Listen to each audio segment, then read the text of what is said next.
sun coming up through here, through the trees, it makes a different shadow. Everything's beautiful. I mean, I like the whole place. Trees are real pretty, and the native grasses we got. Well, I like all of it. The whole place, I like the hills, the trees, the wildlife, and riding around with Puppy just up in the front seat with me, and just looking to see what we've done and what we're doing and what we need to do next.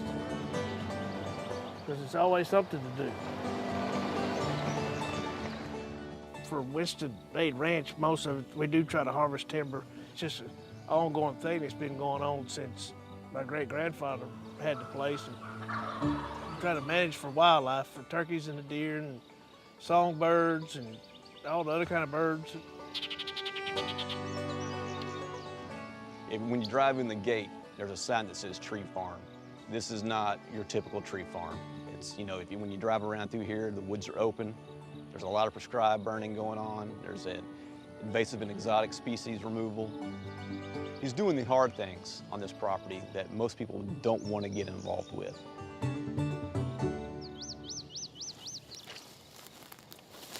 This good-looking longleaf stand, it was planted in 2005.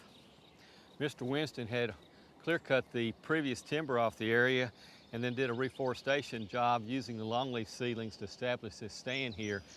And this is a really nice stand. These trees are thriving, and a lot of that is credited to Mr. Winston's management.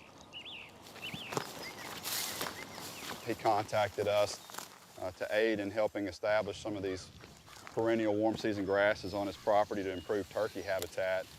And it allows turkey poults and bobwhite and other game birds and small animals to forage on the ground in between the plant stools. But with the site prep that Simon's done on this area, we're able to accomplish basically a complete stand in a single growing season.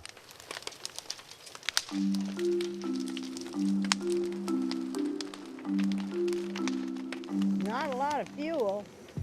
One thing about the Winstons, they're real hands-on. And the Winstons have been doing prescribed burning for several years now, 15, 20 years. And the reason for that is twofold. One is to reduce the fuel reduction for fuel reduction purposes, and the other is for wildlife habitat enhancement and development. We keep it burned out, and now they do it in blocks, and Simon has it all on a computer, but we used to just burn whatever needed burning. and so then he started doing it more organized. This is one of the main management tools we do all the time to help the land where everything doesn't grow up and where it won't have forest fire in it. It's good for the turkeys and the deer and food for them. Come on, puppy dog, let's go. Get out, let's go. This is one of our spring food plots. If you just take a little time and do some research or some kind of program or project that you'll get assistance on that you can do. We have Jace events out here, which are young kids. They'll come out. We do wheeling sportsmen's for handicapped people.